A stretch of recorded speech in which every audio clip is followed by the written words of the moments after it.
नमस्कार, मैं हूं मेघा सिंह और आप सभी का स्वागत है एसपीएन 9 न्यूज में। महाराष्ट्र में शिवसेना के ऊपर सियासी संकट मंडरा रहा है और इसे बचाने के लिए हर तमाम कोशिश जो है उद्धव ठाकरे कर रहे हैं। जी हां, यहां पर उद्धव ठाकरे ने बीजेपी के सामने भी हाथ फैलाया ताकि उनकी सरकार बच सके यहां पर, लेकिन उनका ये प्लान भी फेल हो गया है। जी हां, आपको बता दें कि 21 जून को उद्धव ठाकरे ने बीजेपी के नेतृत्व करने वाले देवेंद्र फडणवीस को फोन लगाया था और उनसे बातचीत की थी और उनसे जो है सरकार बचाए रखने के लिए भी अपील की थी कि हमारी सरकार जो है बची रहे।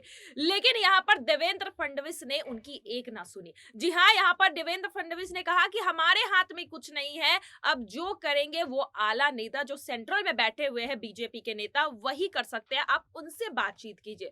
उसके बाद देखा गया कि उद्धव ठाकरे ने सेंट्रल में भी बड़े नेताओं को फोन किया, लेकिन बीजेपी से उनकी संपर्क नहीं हो पाई और इस वजह से आज देखा जा रहा है कि सियासी संकट से गुजर रहा है यहां पर शिवसेना और उद्धव ठाकरे ने अब हार मान ली है। यहां पर देखा गया कि उद्धव ठाकरे ने बीजेपी से भी बात करने की कोशिश की और शिवसेना और अपनी सत्ता और कुर्सी बचाने की कोशिश की, लेकिन उनका ये दाव भी फेल हो गया और कहीं ना कहीं यहां पर उद्धव ठाकरे को अपनी ही गलतियां याद आने लगी। आपको बता दें कि 2019 में जब बीजेपी के साथ हाथ मिलाकर उन्होंने चुनाव लड़ा था और उस वक्त जब बीजेपी का साथ छोड़कर कांग्रेस और एनसीपी के साथ गठबंधन किया था सीएम कुर्सी के लिए, तब बीजेपी ही फोन लगा रही थी उद्धव ठाकरे को और उद्धव ठाकरे एक बार भी फोन पर नहीं आए, ना बीजेपी से उन्होंने कुछ बातचीत की और 2.5 साल के बाद अब वही चीजें जो है उद्धव ठाकरे के साथ हो रही है। उद्धव ठाकरे यहाँ फोन पर फोन मिला रहे हैं बीजेपी के